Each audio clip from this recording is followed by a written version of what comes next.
تجھ میں دم ہو لے لے بے عقاب بیمار سے آئے ہیں تنہا تیرے دربار میں پھر بھی عزیز تجھ میں دم ہو لے لے بے عقاب بیمار سے اور بوکھلاہٹ سے تیری یہ صاف ظاہر ہو گیا تیری نیندیں اڑ گئی زنجیر کی چھنکار سے بس مقطع پیش کرنے جا رہے ہیں کہ الفت عیسیٰ کا جذبہ اظہر ایسا نہیں ہو واقعہ پیش نظر ہے ہی سمیت اموات سے خود ملا کر دیکھ لو کردار کو کردار سے بس اب آخری کلام 4 مصرے تو آپ کی سماعتوں کو بس خطابت کے حوالے کرنے جا رہا ہوں کہ بس حسین کے غم میں یہ بات ملتی ہے بس حسین کے غم میں یہ بات ملتی ہے ہر ایک آنسو کے بدلے نجات ملتی ہے گلے کٹا کے بھی زندہ ہیں کربلا والے نہ ایسی موت نہ ایسی حیات گلے کٹا کے بھی زندہ ہیں کربلا نہ ایسی موت نہ ایسی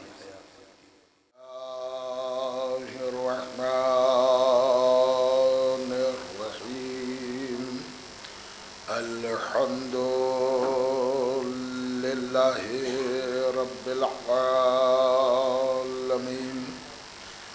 والصلاة والسلام على اشرف الانبیاء والمرسلین وخاتم النبیین وطہ ویاسین ومولانا ومولا الثقلین امام الحرمین صاحب کعبہ قوسین جد الحسن والحسین ابی القاسم محمد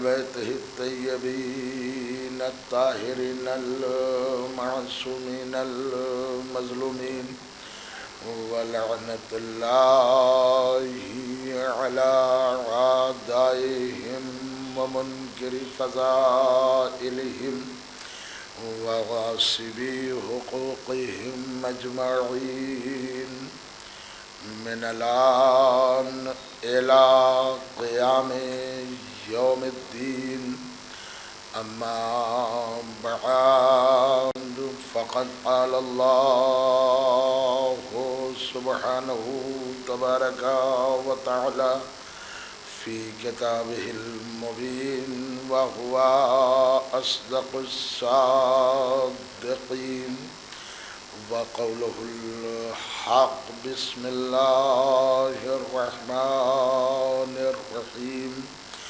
اِنَّا هَدَيْنَاهُ السَّبِيلَ إِمَّا شَاكِرًا وَإِمَّا كَفُورًا صلوات